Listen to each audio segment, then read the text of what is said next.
திரு கோவி மணிசேகரன் அவர்களின் வேங்கை வனம் பகுதி 6. அந்த கருக்கல் விடியல் போதுக்கு கப்பம் கட்டி கொண்டிருந்த வேளையில் அதிவேகமாக புறவியில் ஆரோகணித்து வந்தவன் யார் என்று பரபரத்து பார்க்கின்ற பொழுது அருகில் நெருங்கியதும் தான் பலருக்கு பெருமூச்சு பறிந்தது. வந்தவன் காளிங்கன். இரவு பயணித்த தங்கை விடுகின்ற நேரமாகியும் திரும்பி வரவில்லையே என்று பதறி அடித்து ஓடி வந்திருக்கின்றாள். கூரை வேய்ந்த குடில் வாசலில் தங்கை இருப்பதைக் கண்டு நிறைவு நிம்மதியை தழுவியது. புறவியை விட்டு இறங்கி வந்தவன் தங்கையை வெகுவாக சினந்து கொண்டான். இரவு கண்மீது இமை போடவில்லை என்றான். நேரம் செல்ல செல்ல பதற்றம் மேலோங்கியது என்றான். அவனுடைய துடிப்பு நிறைந்த மெய்ப்பாடுகள் அவனது கூற்றை உண்மை என்று பறைசாற்றின. ஓரளவு மனம் குளிர்ந்த தியாகவல்லி முருவலித்தவாறு இரவு நடந்ததையெல்லாம் சொன்னாள். அவள் தங்கிய நிலைக்கு காரணம் தாமே என்று சிற்பியார் எடுத்துச் சொன்னார். காளிங்கன் துருத்தி கண்கள் எங்கோ எதையோ துழாவுகின்றன. எங்கே அந்த சிலை? தொலைவில் வார்ப்படத்துக்கான மண் சுதையை பூசிக்கொண்டிருப்பதை காண்கின்றான். பார்க்க அது சிலை போல் இல்லை, ஏதோ சிதை போல் அவனுக்கு தெரிந்தது. எனவே அது குறித்து கேட்காமல் இரவு தங்கையிடம் வாதாடி கௌரவத்துடனே மௌனமாக இருந்து விட்டான். சரி சரி, விடியல் வெளிச்சம் போடுவதற்குள் வீடு சேர்ந்தாக வேண்டும், புறப்பட தியாகவில்லை அவசரமாக கூறிய காளிங்கன் தன் புறவியை பசுபதியிடம் ஒப்படைத்துவிட்டு ரதத்தில் ஏறி அமர்ந்து கொண்டான். எல்லோருக்கும் உரிய முறையில் எச்சரித்துவிட்டு ரதத்தில் வந்து அமர்ந்தாள் தியாகவல்லி. வேறொருவன் ரதத்தில் அமர்ந்து செலுத்தலானான். படு வேகமாக செல்லத் தொடங்கியது ரதம். காளிங்கன் மெல்ல பேச்சை ஆரம்பித்தான். தியாகவல்லி, இனி என் சுயரூபத்தை காட்டலாமல்லவா? கேள்வியில் அக்னியின் வெறி தாண்டவம். அண்ணா, நாம் இன்னும் பாண்டிய மாமன்னரின் அசல் சுயரூபத்தை சரிவர பார்க்கவில்லை. இதற்குள் உங்கள் சுயரூபத்தை விஸ்வரூபம் காண பிரலாபிப்பது பித்தமேறியதான் இருக்கின்றது. மறுமொழியில் அலட்சியத்தின் குறித்தாண்டவம். பின் நாம் எதற்காக இங்கு வந்திருக்கிறோம்? இதனை முயற்சிகளை மேற்கொண்டோம். எதற்கு? பொறுங்களேன், திருமேனிக்கு திருமணமாகிற செய்தி தெரிய வேண்டாமா? திருமேனிக்கு திருமணமா? அவள் அலட்சியமாக சிரித்து கொள்ளுகிறாள். திருமேனி என்றால் சிலை என்கின்ற அர்த்தம் உண்டு. வேங்கைவனம் சென்ற சிலைக்கு திருமணமாகிற அழைப்பு வரவேண்டாமா? ஓ, அதை சொல்லுகிறாயா? எதை சொன்னாலும் சரிவர புரிந்து கொள்ளுகிறீர்கள். யுத்த களத்தில் வெட்டி சாய்ப்பது மட்டும் வீரமாகி விடாது. ஆட்டிறைச்சி கொட்டிலும் தான் ஆடுகளை வெட்டி வெட்டி தள்ளுகிறார்கள். அதுவும் வீரமாகுமா? வீரத்தை மிகவும் குறைவாக எடை போடுகின்றாய் தியாகவல்லி. சாதாரண போர் வீரம் வேறு, அரசகுமார போர் வீரம் வேறு. முன்னது வெறிகொண்ட வேகம், பின்னது அர்த்தமுள்ள விவேகம். பின்னது உங்களிடமில்லை என்றுதான் ஆதங்கப்படுகின்றேன். பொறுங்கள், நிற்பதற்கு இடம் கிடைத்து அதற்குள் கால்களை வெட்டி கொண்டு முடமாகிவிடக்கூடாது. யுத்தம் என்பது தானாக காரணகாரியத்தோடு பழுக்கவல்ல அரசியல் கனி. ராஜதந்திரம் என்ற வைக்கோலை கொண்டு மாங்காயை பழுக்க வைப்பது போல் இந்த அரசியல் கனியையும் பழுக்கச் செய்யலாம். அதற்கு பக்குவம் தெரிய வேண்டும். அது உங்களுக்கு போதாது. என்னிடம் விட்டாய் விட்டது அல்லவா? நான் கவனித்துக் கொள்ளுகின்றேன். அதுவரை நீங்கள் திருமணியிடம் வேங்கை மார்பனை குறித்து எவ்வளவுக்கு கசப்பு நிறைந்த வெறுப்பு புராணம் பாட வேண்டுமோ அவ்வளவுக்கு பாடி முடியுங்கள். தங்கையின் இந்த எரிச்சலூட்டும் பேச்சு அண்ணனுக்கு எரித்தழலாக இருந்தது. தியாகவல்லியின் இந்த போதனையிலும் ஒரு அரசியல் ஊசி முனை இருந்தது. ஒருவன் மீது எவன் அதிகமான வெறுப்புகளை சுமக்கின்றானோ முடிவில் சுமப்பவனே வெறுப்பவனாகின்றான். காளிங்கனுக்கு இது புரிய காரணமில்லை. ரதம் வீட்டு வாயிலை அடைந்தது. காலை காற்று இதமாக தன்னை அறிமுகம் செய்து கொள்ளுகிறது. முல்லைக்கணல் கீழ்வானில் மூண்டு கொண்டிருக்கின்றது. இந்த 10 நாட்களாக நாட்கள் ஆமை வேகத்தில் சென்று அடம் பிடிப்பவையாக உணர்ந்தாள் தியாகவல்லி. ஆகா, இந்நேரம் வார்ப்படம் வேங்கைவனத்தின் திருமேனி உருவாக பலரை திகைக்கச் செய்து கொண்டிருக்கும். அநேகமாக திருமணத்துக்கும் நாள் பார்த்திருப்பார்கள். ஆணித்திங்கள் ஆரம்பத்திலேயே நல்ல வளர்பிறை திருமண ஓலை பாண்டிய பேரரசுக்கு நிச்சயம் வந்தே தீரும். அதன் பிறகு ஏற்பட போகின்ற எதிர் நடவடிக்கைகளை பொறுத்திருக்கிறது இந்த அரசியல் நாடகம். யாரோ வருகின்ற அரவம் கேட்கின்றது. சிந்தனை அறுபட்டு நோக்குகிறாள் தியாகவல்லி. அரண்மனை பணியாள் உள்ளே நுழைந்து வணங்கிவிட்டு, இளவரசியார் உங்களை உடனே அரண்மனைக்கு வரச் சொன்னார்கள் என்று கூறி விடை பெற்றான். என்ன அவசரமாக இருக்கும்? இந்த 10 தினங்களில் ஒரு நாள் மட்டுமே அரண்மனைக்கு சென்றோம். அதன் காரணமாக இருக்குமோ? தன்னை வெகுவாக அலங்கரித்து கொண்டு பல்லக்கில் புறப்பட்டாள். பல்லக்கு அரண்மனையை அடைந்தது. அலங்கார சித்திரம் போல் இறங்கிய தியாகவல்லி நேரே அரண்மனைக்குள் பிரவேசித்து 5 கட்டுகளை கடந்து அந்தப்புறத்துக்குள் நுழைந்து 2ஆம் மாடத்தை அடைகின்றாள். காலை சூரியனின் பொற்கதிர்கள் அரண்மனை கட்டிட காப்பியமாக மின்னச் செய்கின்றன. அங்கே திருமேனியும் ஒப்பனை செல்வியாக இருக்கின்றாள். அந்த ஒப்பனையில் தமிழ் மனம் நிறைந்த ஓவியத்தன்மை தெரிந்தது. என்ன தியாகவல்லி, உடல்நிலை சரியில்லையா? 1 வாரத்துக்கு மேல் ஆளையே காணோம் என்று அன்பு கலந்த உரிமையுடன் விடுகிறாள் திருமேனி. என்ன மறுபடி கூறுவாள் தியாகவல்லி? ஒரு ஆலோசனை சமயத்தில் உதித்தது. இளவரசி, நான் அடிக்கடி வருவதும் நீங்கள் என் மீது அபரிமிதமான அன்பு செலுத்துவதும் உங்கள் பழைய சிநேகிதி மந்திரிகுமாரிக்கு பிடிக்கவில்லை. ஏதோ பொறாமை கொண்டது போல் நோக்குகிறார்கள். எதையோ உங்களிடமிருந்து நான் தட்டி பறித்து கொண்டது போல் நோக்குகிறார்கள். என்னால் அந்த நிலையை ஏன் என்றுதான் ஒதுங்க முயன்றேன். சீச்சி, உனது நிலை என்ன, அவளது நிலை என்ன? இந்த வித்தியாசம் கூட உணராது நீ ஒதுங்குவது உன்னுடைய பலவீனம். போகட்டும், நீ தமிழ்ச்சங்கத்தை பார்க்க வேண்டும் என்று ஆசைப்பட்டாயே. இன்று கூடுகின்றது. உன்னை அழைத்துச் செல்லலாம் என்றுதான் அவசரமாக வரச் சொன்னேன். தியாகவல்லியின் கண்கள் முதல் சங்கமாய் மலர்ந்து 2ஆம் சங்கமாய் மணந்து 3ஆம் சங்கமாக மகிழ்கின்றன. திருமேனி தியாகவல்லியிடம் எதையோ தேடுவது போல் நோக்குகிறாள். மலர் குகையில் பல நாட்களாக ஒரு ஆவி பேய் போல் உலவி அரற்றி கொண்டு வந்து விஷயத்தை அன்று பார்த்து அந்த தனிமையை நோக்கி கேட்க முனைந்தாள் அவள். தியாகவல்லி, உன்னை ஒன்று கேட்பேன். உண்மையாக தமிழ்ச்சங்கத்தை மிதிக்கப் போகிறோம் என்கின்ற சத்திய உணர்வுடன் மறுமொழி கூறுவாயா? கூறுகின்றேன் இளவரசி. தமிழ் மீது ஆணையாக. மனத்துக்குள் சற்று கலக்கம். அண்ணனை பற்றி எதுவும் அவள் கேட்டுவிடக்கூடாதே. கேள்வி யாரை பற்றியது இளவரசி? வேங்கை மார்பரை பற்றியது. ஓ, சந்தர்ப்பமே. வாழ்க. தமிழ் மேல் ஆணை, கேளுங்கள். திருமேனி, கேட்க வேண்டியதுதானே? ஏன் தயக்கம்? தயக்கம் தயக்கம் என்ன இளவரசி? திருமேனியின் தோகையனையே இமைகள் படபடைக்கின்றன. கேட்கப் போகின்ற கேள்வியின் வெப்பத்தை உணர்ந்து அதனை ஆற்ற விசிறுகின்றனவோ? துணிவை வரவழைத்து கொண்டு கேட்டாள் திருமேனி. தியாகவல்லி, முதல் நாள் சந்திப்பின் பொழுது உனது அண்ணன் ஒரு அசூசையை வெளிப்படுத்தினார். அது காணப்பேர் வேந்தன் வேங்கை மார்பன் உன்மீது தாகம் நிறைந்த மோகம் கொண்டதாகவும் தவிப்பு நீங்க சல்லாபித்ததாகவும் கூறிய செய்தி. இது எவ்வளவு தூரத்துக்கு உண்மை தியாகவல்லி? உன்மீது வேங்கை மார்பனுக்கு காதல் உண்டு என்கின்ற செய்தி வைகைக்கரை விழாவின் முதல் சம்பவத்துக்கு பிறகு பரிபூர்ணமாக அவர் சொல்லியே நான் உணர்ந்து கொண்டேன்.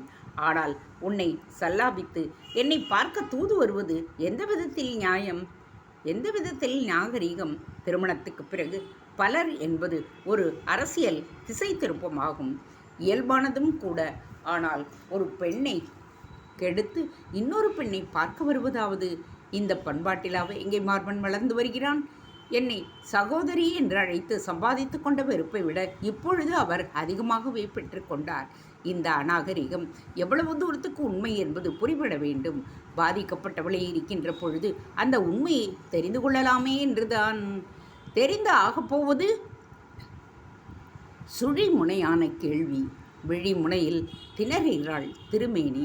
ஆயினும் தன்னை தேற்றி விடை சொன்னாள். ஆகப்போவது ஒன்றும் இல்லைதான்.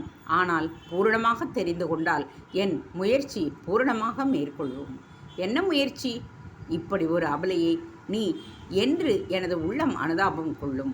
உன்னையே காணப்பேறு அரணையில் அமர்த்த சங்கல்பம் கொள்ளும்.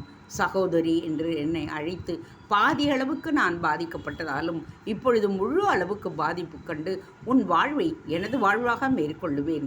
எந்த அண்ணனும் தங்கையும் கெட்டாலும் அதனை தன் வாயால் சொல்ல மாட்டாள். பகைமையின் காக்கத்தான் கண்ட வெறி நிலையில் பொய்யை சொல்லியும் இருக்கலாம், உண்மையாகவும் இருக்கலாம்.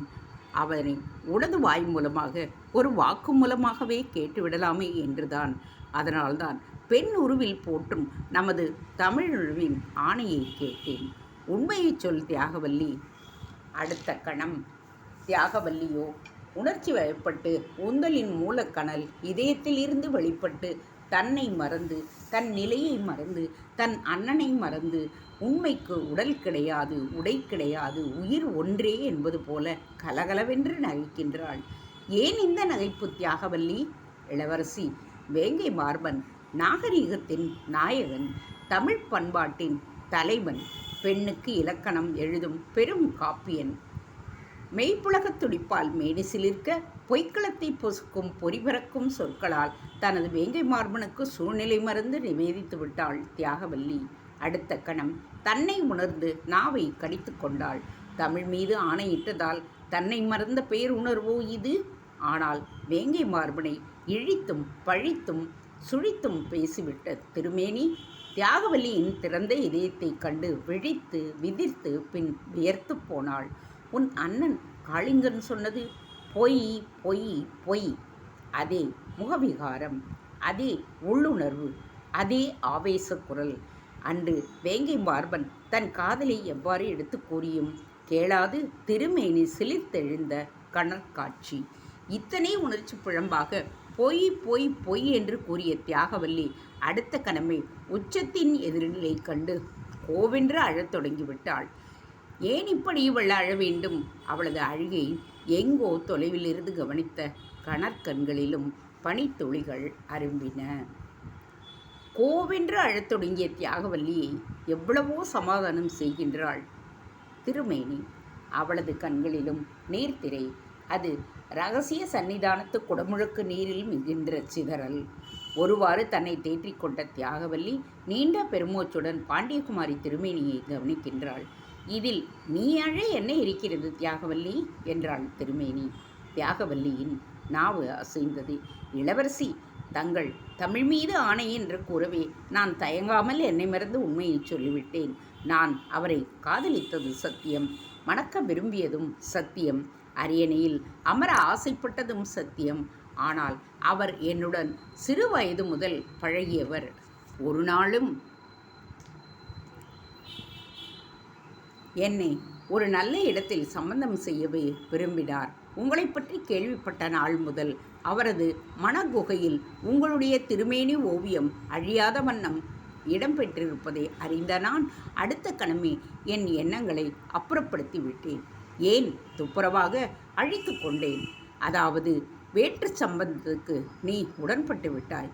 அல்ல இளவரசி, அடுத்த ஜென்மத்தில் அவரை அடைய இந்த ஜென்மத்தில் தவத்தில் அமர்ந்து விட்டவள். திருமேனியின் கண்கள் குளமாகி போயின.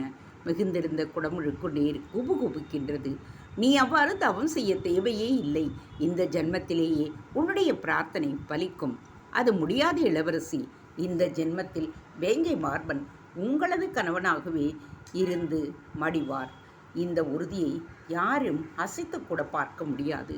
நான் தான் அப்பொழுதே திருமேனியின் நாவை தியாகவல்லியின் பேச்சு இடை புகுந்து மறிக்கின்றது. சகோதரர் என்ற வார்த்தையை வைத்துக்கொண்டு சகோர பறவையாக ஆகிவிட வேண்டாம். திருமேனி வெறுமையாகச் சிரிக்கிறாள்.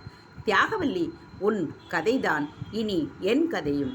மேலும் வலியுறுத்தி இப்போதைக்கு எதுவும் சொல்வது அதிக பிரசங்கித்தனம் என்பதை உணர்ந்த தியாகவல்லி, இளவரசி, யார் கதை எப்படியோ என்னுடைய அண்ணன் கதையை எண்ணினால் எனக்கு பாவமாக இருக்கிறது, பயமாக இருக்கிறது. என்னை மறந்து நான் செய்த இந்த தவறால் அவரை தண்டித்து விட வேண்டாம். என்னை எப்படியும் அரியணையில் அமர்த்துவது என்கின்ற நியாயமான தர்மமான முடிவுடன் அவர் செய்ததுதான் இந்த குற்றம். நான் ஏன் அவருடன் வந்தேன் என்று நீங்கள் நினைக்கலாம், ஏனென்று கேட்கலாம். அவர் வந்தது வேங்கை மார்பனை வேறறுக்க, நான் வந்தது அந்த வேங்கை மரத்துக்கு வேலி போட. இது அண்ணனுக்கே தெரியாது. இனியும் ஒரு பொய் கூறி 9 பொய்யில் அகப்பட்டு விடக்கூடாது என்பதால் உள்ளத்தை திறந்து விட்டேன். நீங்கள் என் கதையை உங்கள் கதையாக எவ்வாறு எடுத்துக்கொள்வீர்களோ, விதி எவ்வாறு முடிவு செய்திருக்கின்றதோ நான் அறியேன். ஆனால் எனது அண்ணனை தண்டித்து விட வேண்டாம். நான் பெண், தமிழும் பெண். எனவே சத்தியத்தை மீற முடியவில்லை. திருமேனியின் கண்களில் தமிழ் முத்துக்களைப் போல நீர்முத்துக்கள் சரம் கோக்கின்றன. கற்புடைய பெண்ணின் கழுத்தெலும்பிலும் முத்து இருக்குமாமே. என்ன யோசிக்கிறீர்கள் இளவரசி? உன் அண்ணன் உணர்வை நான் மதிக்கின்றேன் தியாகவல்லி. எனக்கு ஒரு அண்ணன் இருந்து இப்படி நடந்தால் இதனைத்தான் செய்திருப்பார். சரி சரி, நேரமாகிறது, தமிழ்ச்சங்கத்துக்கு சென்று திரும்பியதும் பேசுவோம், புறப்படு. இருவரும் தங்கள் முகங்களை சரி செய்து கொண்டு புறப்பட்டனர். அந்தப்புறத்தை விட்டு அரண்மனைக்குள் நுழைந்து 3ஆம் கட்டை தாண்டுகின்ற பொழுது அங்கே மாமன்னர் உக்கிரப்பெருவெழுதி பாண்டியர் நின்றிருந்தார். மகளே, தியாகவல்லியும் தமிழ்ச்சங்கத்துக்கு வருகின்றாளா? ஆமப்பா, நீ தனியாகவே என்றும் போல தமிழ்ச்சங்கம் நோக்கிச் செல். நீ வருங்கால சங்க தலைவி, அந்த கௌரவத்துடன் செல். நீ இளவரசியாகச் செல்வதானால் தியாகவல்லியை அழைத்துச் செல். தியாகவல்லி தமிழ்ச்சங்கத்தை பார்க்க ஆசைப்படுகின்றாளப்பா. யார் மறுத்தார்கள்? அவளும் வரட்டுமே, அவளை நான் அழைத்து வருகிறேன். திருமேனிக்கு தந்தையின் இந்த அரசியல் நாடகம் புரியவில்லை. அவள் தமிழ்ச்சங்கத்தை நோக்கி தனித்தே சென்றாள். மனதை மன்மதக்கணைகள்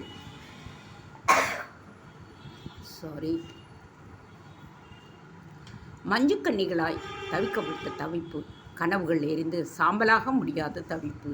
மீன் சின்னம் கொண்டு ஆட்சி செய்வதால் மீன் ஆட்சி என்கின்ற பாண்டியகுல திருப்பெயருடன் கோயில் கொண்ட அங்கேற்கண்ணியும் ஆலவாய் தேவரும் குடிகொண்ட அந்த திருக்கோயில் மண்டபத்தில் தமிழ்ச்சங்க புலவர்கள் கூடியிருந்தனர். ஆதி தமிழ்ச்சங்கத்தின் தலைவியான மீனாட்சி அம்மனின் பெரிய சிற்பம் நடுநாயகமாக தமிழ்நகை புரிகின்றது. அதன் அடியில் சங்க தலைவர் பலவேறு மாங்குடி மருதனார் நடுநாயகமாக அமர்ந்திருக்கிறார். இடப்பக்கத்தில் இருந்த ஆசனத்தில் இளவரசி திருமேனி, வலப்பக்கத்திய ஆசனத்தில் மாமன்னரை எதிர்பார்த்து இருக்கின்றது. எதிரே ஐயூர் மூலக்கிழார். அகநானூறு என்னும் தலைப்பில் அகத்தை சார்ந்த பழம்பெரும் தமிழ்ச்சங்க பாடல்களை தொகுத்து வருபவரும் மதுரை உப்பூரி கிழார் மகனுமான உருத்திர சன்மனர் தனது ஆச்சார கோலத்துடன் அங்கு அமர்ந்து காணப்படுகிறார். அவர் பின்னே பெரும் புலவர் மக்கள். தொகுத்து முடித்த அகநானூறு அன்று அரங்கேற இருக்கின்றது. இன்னும் பாண்டிய மாமன்னரை காணோமே. அதோ மாமன்னர் வருகிறார் என்பதை அறிவிக்க மங்கள வாத்தியங்கள் முழங்குகின்றன. என்றைக்குமே புலவர்களை காக்கச் செய்யாத தந்தையார் இன்று அவ்வாறு செய்தது ஏன்? திருமேனி சிந்திக்கின்றாள். தமிழ்ச்சங்கத்துக்கு வருகை தந்த மாமன்னர் உக்கிரப்பெருவெழுதி பாண்டியர் தம் ஆசனத்தில் அமரும் முன் கரம் கூப்பி அமர்கின்றார். ஒரு பக்கமாக பார்வையாளராக வந்த தியாகவல்லியும் அமர்ந்தாள். இதுதான் தமிழ்ச்சங்கமோ? அகநானூறு தொகுப்பு அரங்கேறுகின்றது. அதை அன்புடன் இசைத்து தொகுத்த ஆரியத்திலும் தமிழிலும் புறமை கண்ட உருத்திர சன்மரை பாராட்டி பேசுகின்றார்கள். இறுதியில் பாண்டிய மாமன்னர் அவருக்கு செய்ய வேண்டிய சிறப்புகளை செய்து கௌரவிக்கின்றார். இந்த புகழ்பெற்ற தமிழ்ச்சங்கம் தியாகவல்லியின் கண்களுக்கு இனிதாக இருந்தாலும் இந்த தமிழர்களுக்கு சங்கம் வைத்து தமிழை காக்க வேண்டிய நிர்பந்தம் என்ன? தமிழை யார் கொண்டு போய்விடப் போகின்றார்கள்? எதிர்ப்பு எங்கே இருக்கின்றது? இயல்பாக வளரும் தமிழை காக்க இவர்கள் யார் என்பன போன்ற சிந்தனைகள் ஆரம்பத்தில் செய்கின்றன. அவளுள் அவை அரும்புகின்றன. புலவர் கலைவர் மாங்குடி மருதனார் சொன்னார், இது ஒரு பொற்காலம். அகநானூறு அரங்கேறிய இந்த காலத்தில் தமிழகத்து முப்பெரும் வல்லரசுகள் ஒற்றுமையுடன் திகழ்கின்றார்கள். மூவரும் ஒன்றாக இருந்ததை எனக்கு முன்பு இருந்த சங்கத் தலைவி அவ்வை பிராட்டியார் நேரில் கண்டு பாக்களை புனைந்திருக்கின்றார். இந்த அரங்கத்துக்கு சேரமான் மாரி வெண்கோலையும் சோழமான் ராஜசூயம் வேட்ட பெருநீர்கள்ளியையும் வரவழைப்பதாகத்தான் இருந்தார் நம் மாமன்னர். என்ன காரணம் பற்றியோ நம் இளவரசியாரும் எனக்கு பின் சங்கத் தலைவியாக அமர விருப்பமானவளான திருமேனி மறுத்துவிட்டார். நமது மாமன்னரே குறிஞ்சியையும் மருதத்தையும் புனைந்து பாடுவதில் வல்லவர் என்பதை நாம் அறிவோம். அவரது திருக்குமாரி திருமேனியார் அவ்வை பிராட்டியாரிடம் பின்பு என்னிடமும் தமிழ் பயின்றவர். உருத்திர சன்மரிடம் ஆரியம் பயின்றவர். எதிர்காலம் இந்த இரு மொழிகளுக்கும் பூசலின்றி புலகாதித்திருக்கும் என்கின்ற நம்பிக்கை ஏற்படுகின்றது. ஓ, தியாகவல்லிக்கு இப்பொழுது புரிகிறது. ஆரிய கலப்பால் தமிழ் அழிந்துவிடுமோ என்ற பயம் ஏற்பட்டு தமிழ்ச்சங்கம் உதயமானது போலும். ஒரு புலவர் கேட்டார், இளவரசியார் ஒரு தட்டில் ஒரு நாட்டின் தேவியாக ஆகப் போகிறவர். இங்கே எவ்வாறு அவர் தலைவியாக வீற்றிருக்க முடியும்? நல்ல கேள்வி. மாமன்னர் மறுமொழி பகர்ந்தார். தமிழ்ச்சங்க வளர்ச்சியை ஒட்டியேதான் என் மருமகனும் வாய்ப்பார். முதலில் அமர்ந்து போனவள் அயர்ந்து போனவள் தியாகவல்லி. ஆனால் திருமேனி தலைவராக வீற்றிருப்பவர்கள் இலக்கணத்தில் வல்லமை பெற்றிருக்க வேண்டும் என்றார் இன்னொரு புலவர். இலக்கண புலியான ஐயூர் மூலங்கிழார் மறுமொழி கொடுத்தார். ஐயம் இருப்பின் சோதிக்கலாமே. மாங்குடி மருதனாரும் இளவரசியை நோக்கி, இவர்கள் ஏன் ஐயப்பட வேண்டும்? இதனை தீர்த்து கொள்ளட்டுமே இளவரசி என்றார். அவளும் ஓ என்றாள். அடுத்து அந்த ஓவையை வைத்து ஒரு புலவர் கேட்டார். தொல்காப்பிய எழுத்தகத்தில் ஓகார ஈறு அவர் முடிக்கவில்லை. பளிச்சென்று திருமேனி சொன்னாள். ஓகார இறுதி ஏகார இயற்றே. இது அல்வழி ஓகாரச் சுட்டு எடை சொல்லானால் மண்கொள் எச்சமும் வினாவும் ஐயமும் கூறிய வல்லெழுத்து இயற்கையாகும். ஐயம் தீர்ந்ததா புலவரே? கரவொலிகள் அடங்கியதும் ஐயூர் மூலம் கிழாரே ஒரு கேள்வியை கேட்டார். இளவரசி, சொல்லகராத்து வீணை இயலில் உயர்திணைத்தன்மை பன்மை விடைமுற்று பற்றிய சூத்திரம் அவைதாம். ஆம் ஆம் எம் ஏம் என்னும் கிளவியும் உம்மெடு வருவும் உதட என்னும் அண்ணா கிளவியோடு ஆயன் கிளவியும் மண்மை உரைக்கும் நன்மை சொல்லே. ஓ, இவளல்லவா? முதுக்குறைவி வியக்கின்றார்கள். நானும் ஒரு கேள்வி கேட்கின்றேனே என்கின்றார் சங்கத் தலைவரான மாங்குடி மருதனார். கேளுங்கள் ஆசிரியர் பெருமானே. ஒரு கணம் மாணவியை நோக்குகின்றார். அவர் வேங்கை மார்பன் நினைவுக்கு வருகின்றான். இளவரசி, பொருளதிகார மெய்ப்பாட்டு இயலில் நான் கையை வைக்கின்றேன். கண்களை அகலத்திறந்து கவனிக்கின்றாள் திருமேனி. நான் வேறு எதையும் கேட்க விரும்பவில்லை. காதல் அவஸ்தைகள் பற்றி தொல்காப்பியனார் கூறும் சூத்திரங்கள். திருமேனியின் கண்களில் நீர் படர்வு. ஆயினும் மெல்ல தன்னை தேற்றிக்கொண்டு முதல் அவத்தையை கூறுகின்றாள். புகுமுகம் பொறிதல், பொறினுதல் வியர்த்தல், நகுநயம் மறைத்தல், கிதைவு பிறர்க்கு நாமையோடு தகுமுறை நன்கே ஒற்றனைய மொழியே. அவளுக்கு நெற்றி வியர்த்தது. அடுத்த 5 என்கின்றார் மாங்குடி மருதனார். திருமேனி எரிமேனி கண்டாள். அவசியமில்லை ஆயிரியப் பெருமானே. என்னை பொறுத்தமட்டில் தொல்காப்பியத்தின் பொருளதிகாரம் தொல்காப்பியர் எழுதியதல்ல என்பது என்னுடைய கருத்து. இலக்கணம் வகுத்து வந்தவருக்கு எழுத்தும் சொல்லும் இயல்பே. காதலன் என்னவானான், காதலி என்னவானாள் என்கின்ற கவலை எதற்கு? அவர்கள் படுகின்ற அவஸ்தைகள் எதற்கு? அவசியமே இல்லை. பொருள் அதிகாரம் என்பதே மொழி இலக்கணத்துக்கு அப்பாற்பட்டது. எனவே அது குறித்த கேள்விக்கு விடை கூற வேண்டிய அவசியமில்லை. எனக்கு உடல் நலமும் சரியில்லை, நான் புறப்படுகின்றேன் என்று கூறி எழுந்து கொண்டாள். இதில் வியப்பு என்னவென்றால் அவளது அந்த கூற்றை பெரும்பாலான புலவர்களும் ஆதரிக்கத் தொடங்கிவிட்டார்கள். அவளுக்கு அதில் மகிழ்ச்சி. மாமன்னர் உக்கிரப்பெருவெழுதி பாண்டியர் தமிழ்ச்சங்கம் தமிழோடு தமது மகளையும் ஆராய்ந்தது குறித்து உள்ளூர பொருளதிகாரத்தை மதித்து தொல்காப்பியரை பாராட்டி கொள்ளவும் செய்தார். 6 அவஸ்தைகளின் காரணமாக 6 நாட்கள் வரை திருமேனியை எவரும் காண முடியவில்லை. தனிமையில் அவஸ்த பேதங்களில் அலைமோதி கொண்டிருந்தாள். ஆனால் இந்த 6 நாட்களாக மாமன்னர் பெருவெழுதி பாண்டியர் மட்டும் தியாகவல்லியை அடிக்கடி அரண்மனைக்கு அழைத்து கொண்டிருந்தார். தியாகவல்லி தமிழ் ஆணைக்கு கட்டுப்பட்டு திருமேனியுடன் உண்மையை உடைத்த பொழுது தொலைவிலிருந்து கவனித்த கணற்கண்களுக்கு உரியவராயிற்றே அவர். ஒரு வார காலமாக அவஸ்தைகளிலிருந்து மீண்ட திருமேனி சலனத்துக்கு ஒரு முடிவு காண தியாகவல்லியை அழைத்து வருமாறு உத்தரவிட்டுவிட்டு அரண்மனையில் பிரவேசித்த பொழுதுதான் அந்த செய்தி பறந்து அடித்து கொண்டு வந்து சேர்ந்தது. அது திருமண ஓலை. திருமேனி சிலைக்கு மாலையிடும் விசித்திரமான செய்தி. என்ன அக்கிரமம் இது! திருமேனி பூண்டு பொற்சிலை செய்திருக்கின்றானாம் வேங்கை மார்பன். அதற்கு மாலையிட்டு மனைவியாக்கி கொள்ள நாள் பார்த்து கோள் பார்த்து ஓலை அனுப்பியிருக்கிறானே. மன்னர்கள் அனைவருக்குமே ஓலை அனுப்பி வைத்திருப்பதாக குறிப்பிட்டிருக்கின்றானே. இந்த பூகம்ப செய்தி திருமேனியின் பூவனைய செவிகளில் விழுந்த பொழுது நந்தவனமாகிக் கொண்டிருந்த அவளது இதயத்தில் தீ மூண்டு விட்டது. மெல்லிய கனவுகள் வெடிப்பட்டு வேங்கை மார்பனை ஒரு இரகசிய ராட்சசனாக உருமாற்றி காட்டின. அவஸ்தாபேதங்களிலிருந்து திருமேனி இப்பொழுதுதான் மீண்டாள். அது ஒரு நல்ல திருப்பம். அதற்குள்ளாகவே வேங்கை மார்பன் மீண்டும் விதியோடு விளையாடத் தொடங்கிவிட்டானே. தேங்க்ஸ் ஃபார் வாட்சிங். Please subscribe.